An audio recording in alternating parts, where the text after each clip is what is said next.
com a nossa reflexão em torno deste importantíssimo tema, a Trindade Divina. Importante porque tem a ver com o nosso Deus, com a revelação que Deus fez de si na sua palavra. E como já vimos, Deus se apresenta como uma unicidade, Ele é único, mas se apresenta também na forma de uma pluralidade. E aí entendemos no que respeita à sua personalidade. Ele é Pai, Deus Filho e Deus Espírito Santo. O estudo da Trindade pode ser encarado em duas formas. Por exemplo, análise geral do tema. Foi o que nós fizemos até agora. Notaram que Deus se apresenta, Deus se revela na sua palavra como uma unicidade, ou seja, Ele é um Deus único e verdadeiro. Mas Ele também se revela na forma de uma pluralidade. E há perfeita harmonia entre os dois fatos, Deus como unicidade e Deus com uma pluralidade. Ele é único no que respeita à sua essência, à sua substância. Deus é plural no que respeita às pessoas divinas. Deus Pai, Deus Filho e Deus Espírito, ou Espírito Santo. Evidentemente, o estudo da Trindade envolve a análise de cada uma das pessoas da Trindade. Tacitamente todos aceitam que Deus Pai seja um Deus verdadeiro. Agora é necessário que analisemos exatamente se Deus, o Filho, conforme a palavra de Deus, Ele é Deus verdadeiro também. E se Deus, o Espírito Santo, ou o Espírito Santo, é também Deus verdadeiro. E é o que nós queremos fazer agora. Vamos analisar primeiramente o Espírito Santo. O que é que a Bíblia diz sobre o Espírito Santo? E eu poderia resumir aqui, dizendo que fundamentalmente a Bíblia afirma que o Espírito Santo é uma pessoa divina. Ele é uma pessoa e Ele é Deus. Será isso mesmo que a Bíblia apresenta? É o que nós vamos ver agora.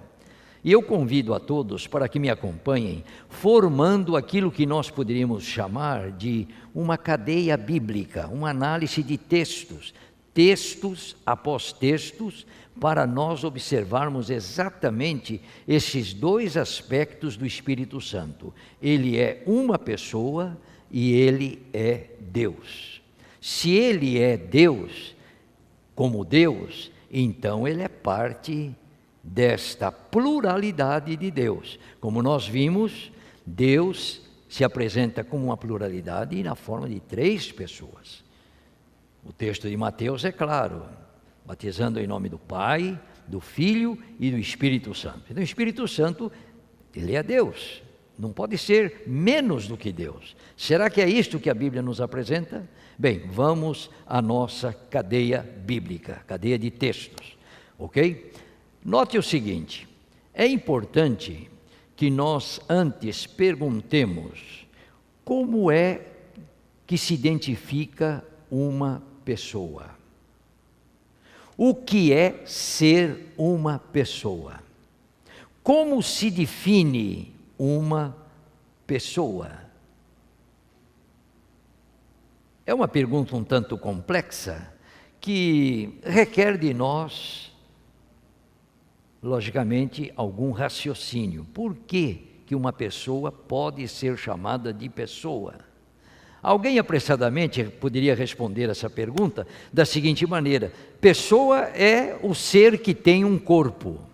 Não, não é bem assim. Porque, por exemplo, aquele animalzinho que faz au au, o cachorrinho, tem corpo. E ele é uma pessoa? Ele não é uma pessoa. Qualquer animal tem corpo, mas não é uma pessoa. Finalmente, o que é uma pessoa? Como é que se define uma pessoa? Meus amigos, a definição mais objetiva, mais direta, mais clara, mais precisa sobre o que é uma pessoa, é aquela que afirma que uma pessoa é o ser dotado de raciocínio, dotado de uma mente, faculdade mental. Aí nós temos uma pessoa. E eu pergunto, um animal tem mente? Ele tem corpo, mas ele não tem uma mente. Ele tem um sistema nervoso, um cérebro, nervos, etc. Mas ele não tem faculdade mental. O animal não raciocina. O animal não cultiva a razão. Ele não é uma pessoa. Mas a pessoa tem a faculdade mental. Ele usa a sua mente, ele pensa, ele raciocina, ele busca soluções, ele define as coisas, ele encontra as soluções que procura através do raciocínio, através do pensamento, através da sua mente, da reflexão e tudo mais. Então é uma pessoa. É uma pessoa. Eu, quando era criança, meus amigos, gostava de fazer uma brincadeira que eu não aconselho que vocês façam. Mas, por exemplo, meu pai tinha lá no fundo do quintal um galinheiro, as galinhas, e tinha o galo. Galo meio perigoso, meio brigador, não é? E eu gostava de pegar aquele galo com todo carinho, e eu colocava aquele galo diante de um espelho grande que minha mãe tinha em casa. E dava gosto ver o resultado do galo se ver no espelho. O galo poderia, por exemplo, olhar para o espelho, ver a si próprio no espelho, e ele ia chegar à seguinte conclusão: veja como eu sou um galo bonito, que crista bonita eu tenho aqui na minha cabeça. Se ele fizesse isto, ele teria o quê? Faculdade mental. Aquele que tem a faculdade mental é aquele que pode refletir para si a imagem, a consciência da imagem que ele está vendo, seja de qualquer coisa que ele veja, ok? Isso é a faculdade mental. Se o galo, por exemplo, se admirasse e veja como eu sou um galo simpático, não seria um galo, seria uma pessoa. Mas em lugar disto, o galo, olhando para o espelho, imaginava que ali estava outro galo. Aí estava a minha brincadeira que eu gostava de fazer. E aquele galo, então, investia contra o espelho. Porque pelo seu instinto animal, ele imaginava que ali estava um rival, que ele tinha que combater. Vocês entenderam? Ele não tinha o quê? Raciocínio, para imaginar que aquele galo era ele mesmo, não é? Qualquer pessoa que se olha no espelho não vai tomar um susto imaginando que é uma outra pessoa. Ele vai concluir que ele é aquele que está ali na imagem do espelho. Por quê? Porque isto é o raciocínio, através da faculdade mental. É uma pessoa. Então, amigos, pessoa é aquela entidade, aquele ser que possui faculdade mental, que possui raciocínio, que pode aplicar para si mesmo a consciência das coisas que ele vê, das quais ele toma conhecimento. Então eu faço a seguinte pergunta para começar a nossa cadeia bíblica. A Bíblia afirma que o Espírito Santo tem mente? O que acham vocês? Afirma ou não afirma? Se o Espírito Santo tem mente, então ele não é uma mera energia, porque uma mera energia não tem mente, não tem faculdade mental. Aí eu pergunto, a Bíblia afirma que ele tem mente? Bom, vamos a ela. Romanos, abram aí a Bíblia, Romanos capítulo 8, verso 27. Romanos capítulo 8, verso 27. O que está escrito aqui? Vejam. E aquele que sonda os corações, quem sonda os corações é Deus. Deus, portanto, aquele que sonda os corações, sabe qual é a mente do Espírito. Opa! O que está escrito aqui? O Espírito Santo tem o quê? Mente. E Deus sabe qual é a mente do Espírito Santo. Deus sabe quais são os propósitos do Espírito Santo. Deus sabe qual é o pensamento do Espírito Santo. Então, amigos, se o Espírito Santo tem mente, ele é uma pessoa. Não pode ser menos do que uma pessoa. E aí diz, porque segundo a vontade de Deus, é que ele intercede pelos santos. Primeira evidência de que o Espírito Santo é uma pessoa, é que o Espírito Santo intercede aqui pelos santos. Veja, uma mera energia, um mero poder, não é, abstrato, irracional, não pode interceder. Mas o Espírito Santo tem mente, ele tem pensamento, ele tem raciocínio, ele tem conhecimento das coisas, ele intercede pelos santos. Bem, esse é o texto de abertura da nossa cadeia bíblica. Se ele tem mente, então ele tem volição, ou seja, vontade. Será que a Bíblia diz que o Espírito Santo tem vontade? Diz ou não diz? Bom, agora vamos à nossa segunda passagem da cadeia bíblica. Marque aí, junto de Romanos capítulo 8, 27, marque o seguinte texto, 1 Coríntios capítulo 12, verso 11. 1 Coríntios capítulo 12, verso 11. O que é que nós temos aqui? Capítulo 12, verso 11 de 1 Coríntios. Mas um só e o mesmo Espírito realiza todas estas coisas, distribuindo-as como lhe apraz a cada um individualmente. Paulo está falando aqui dos dons espirituais, e ele então afirma que o Espírito Santo distribui na igreja, entre os membros da igreja, os dons espirituais. Mas o interessante é que Paulo afirma aqui que os dons espirituais são distribuídos segundo apraz o Espírito Santo. Em outras palavras, segundo a vontade do Espírito Santo. Interessante, amigos, ele é um ser tão pessoal que ele tem vontade. As coisas, né, são realizadas, são aplicadas, são feitas por ele, segundo a vontade dele. Então, ele realmente é um ser pessoal. Na qualidade de ser pessoal, vamos avançando. A terceira passagem da cadeia bíblica. Marque aí agora, aqui nesse texto de 1 Coríntios 12, 11, marque 1 Tessalonicenses, capítulo 1, 6. Vá formando a cadeia bíblica aí na sua Bíblia. Não é? O Espírito Santo que tem vontade, agora Paulo vai dizer que o Espírito Santo se alegra. Uma energia pode se alegrar? Claro que não. Isso é impossível, mas é dito que o Espírito Santo tem alegria. Vamos lá, 1 Tessalonicenses, marque aí na sua Bíblia, 1 Tessalonicenses capítulo 1, versículo 6. 1 Tessalonicenses capítulo 1, versículo 6. O que nós lemos aqui?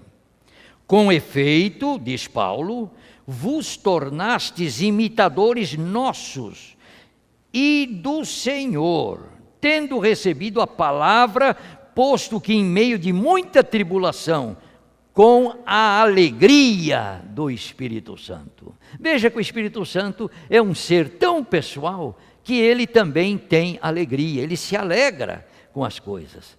Mas interessante é que, se por um lado o Espírito Santo se alegra, a Bíblia também diz que, por outro lado, às vezes o Espírito Santo fica triste.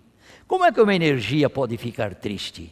Se o Espírito Santo fosse apenas uma energia, ele não iria se alegrar, ele não iria ficar triste, mas ele também tem tristeza. Marque agora aí na sua cadeia bíblica, Efésios capítulo 4, versículo 30. Efésios capítulo 4, versículo 30. O Espírito Santo que se alegra, ele também se entristece, e é por isso que Paulo recomenda aos leitores da sua epístola aos Efésios, da seguinte maneira: não entristeçais o Espírito de Deus, no qual fostes selados para o dia da redenção. Então vejam, a Bíblia está sendo clara aqui para nós. Primeiramente, ela afirma que o Espírito Santo tem mente. Ele só pode ser uma pessoa. Depois afirma que o Espírito Santo, ele tem sentimentos. Ele pode se entristecer. Qualidade de uma pessoa. Ele tem sentimentos, ele pode se alegrar. Qualidade de uma pessoa. E tem mais algumas coisas aqui, vai marcando na sua cadeia bíblica aí. Agora vamos ao próximo texto. Anote aí no texto de Efésios 4:30, não é? O seguinte texto, Tiago 4, verso 5.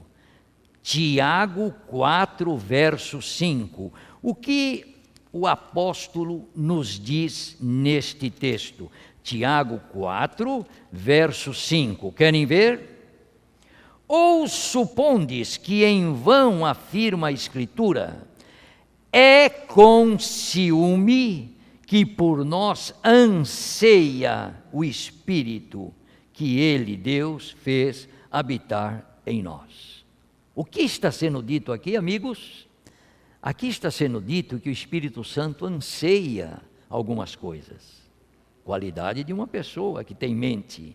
Aqui está sendo dito que o Espírito Santo tem ciúmes, até ciúmes.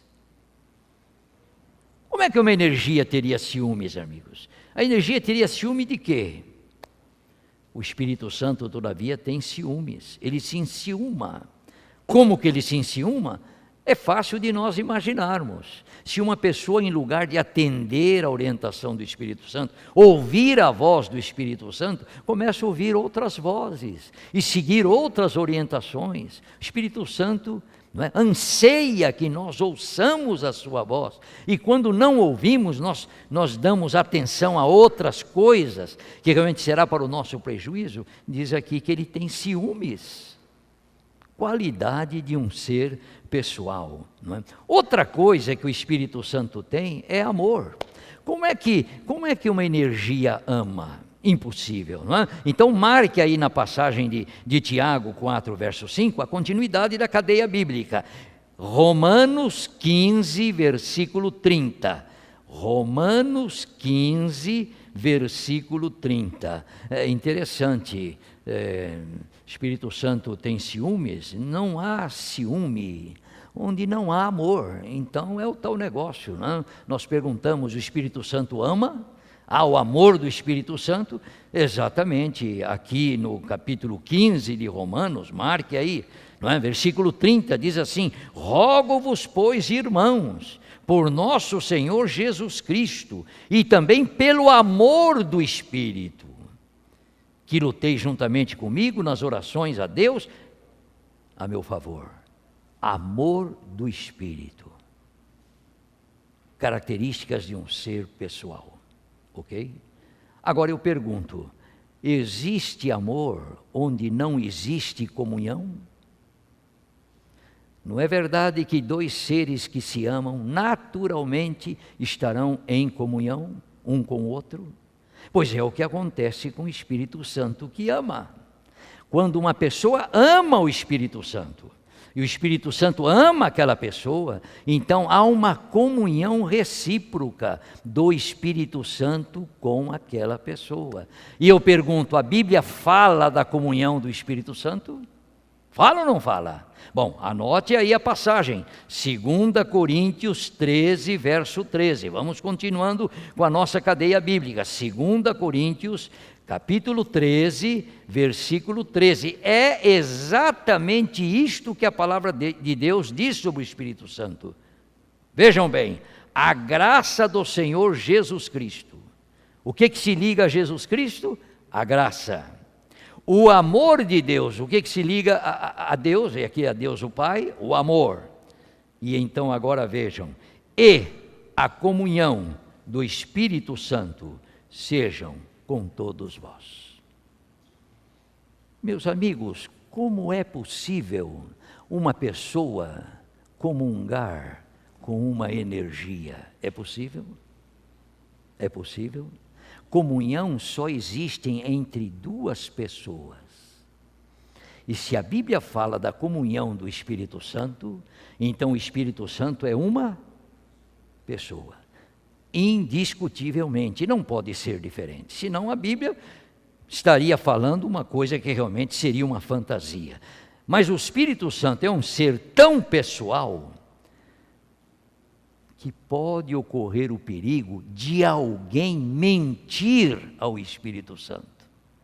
Tão pessoal é o Espírito Santo. Não é o que aconteceu lá no livro de Atos com Ananias e Safira?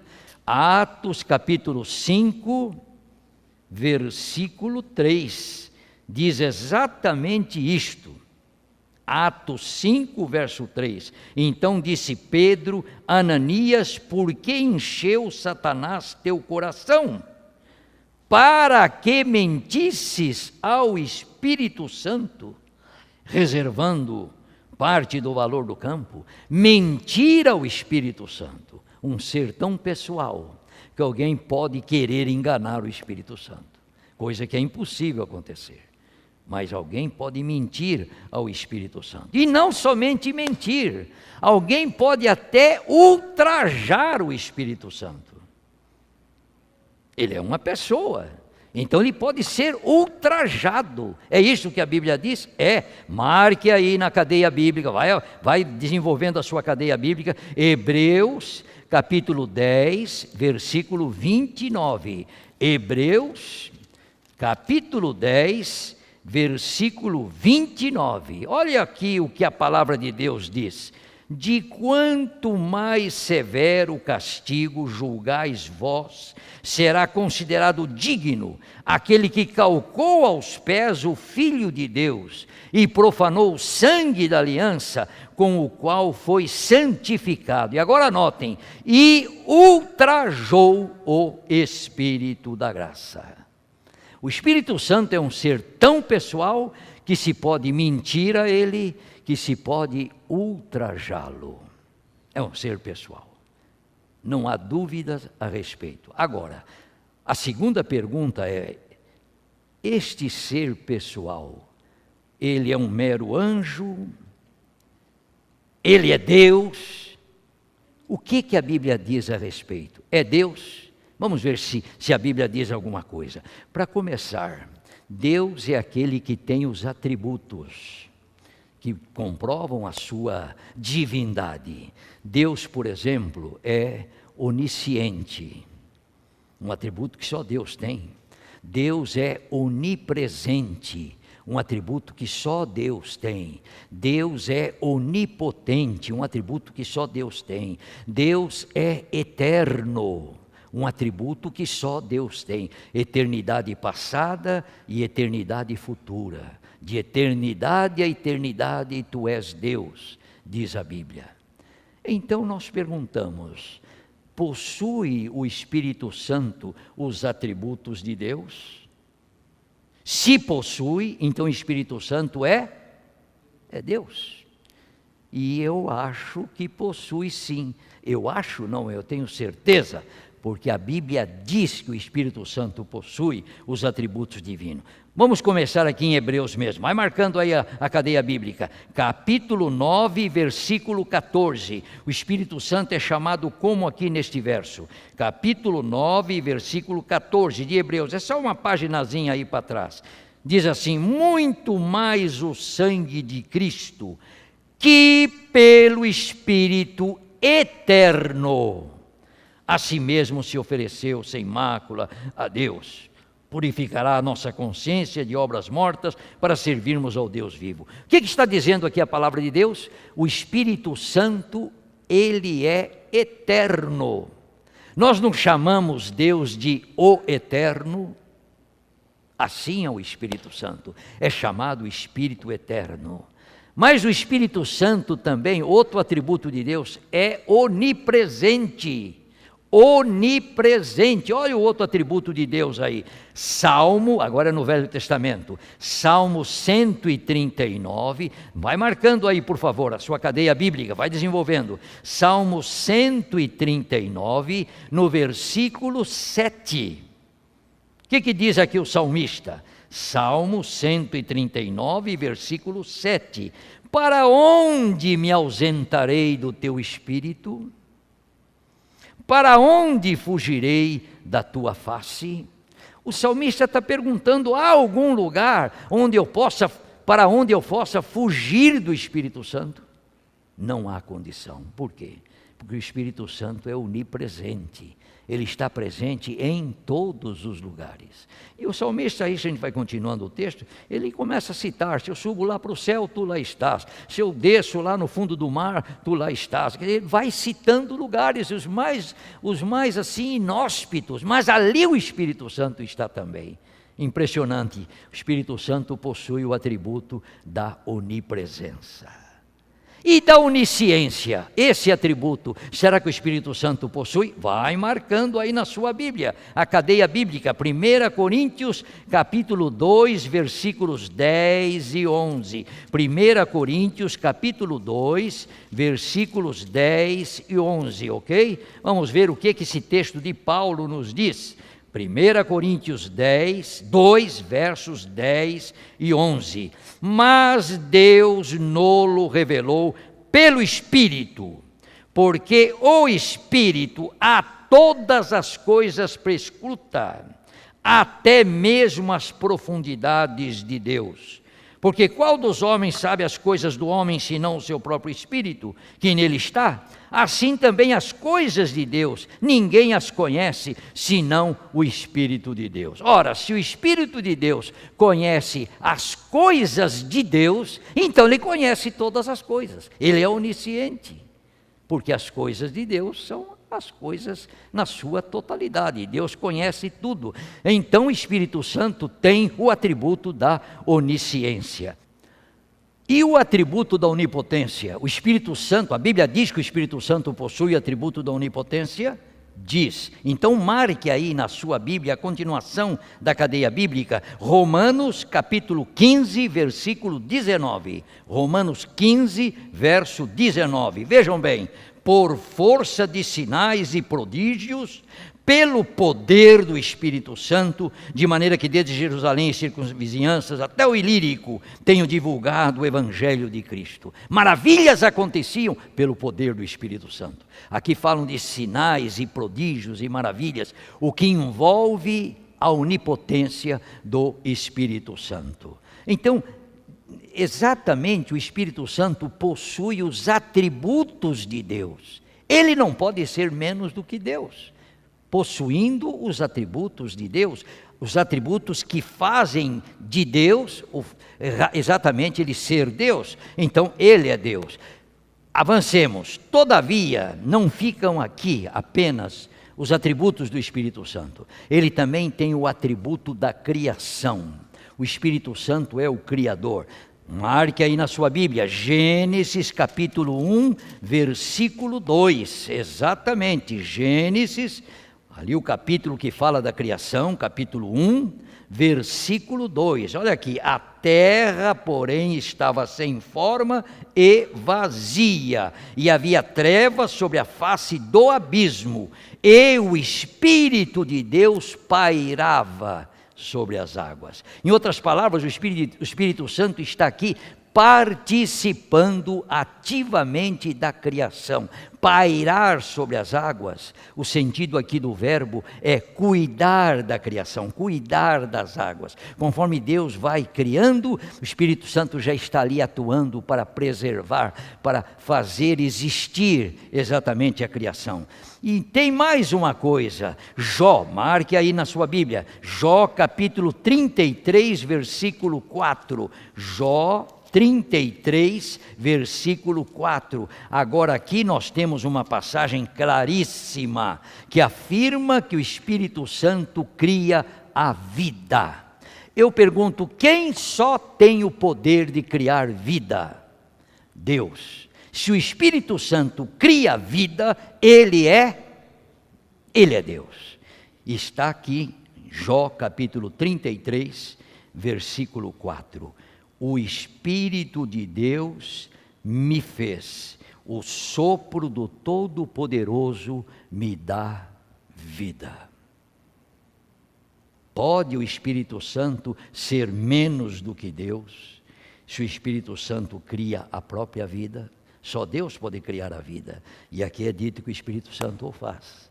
E ele não só cria, ele também recria. Salmo 104, marca aí na sua cadeia bíblica. Salmo 104, Salmo 104, versículo 30.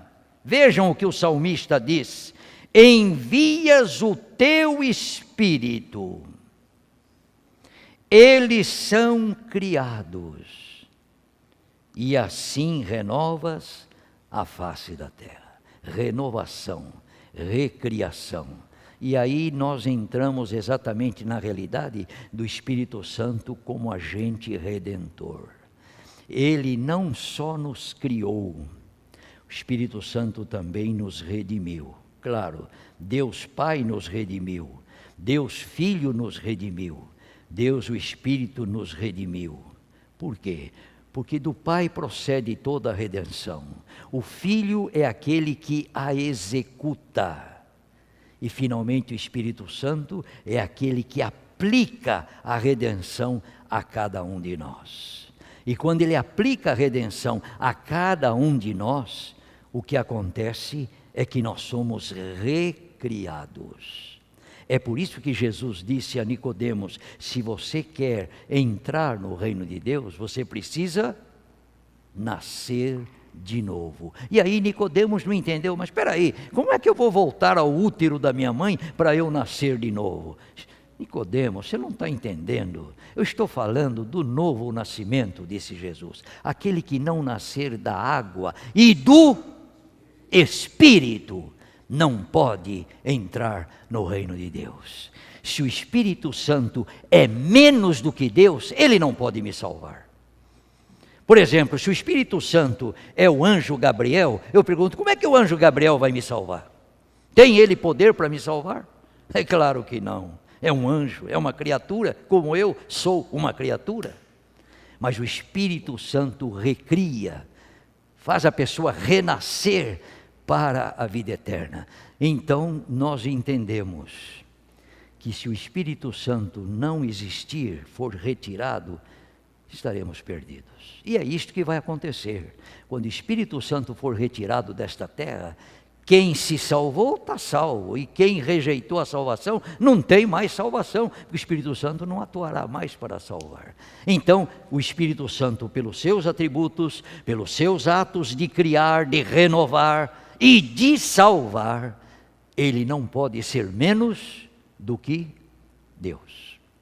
Que Deus então nos abençoe para que nós entendamos e creiamos que o Espírito Santo é aquele ser maravilhoso, divino, poderoso, que Deus envia para realizar em nós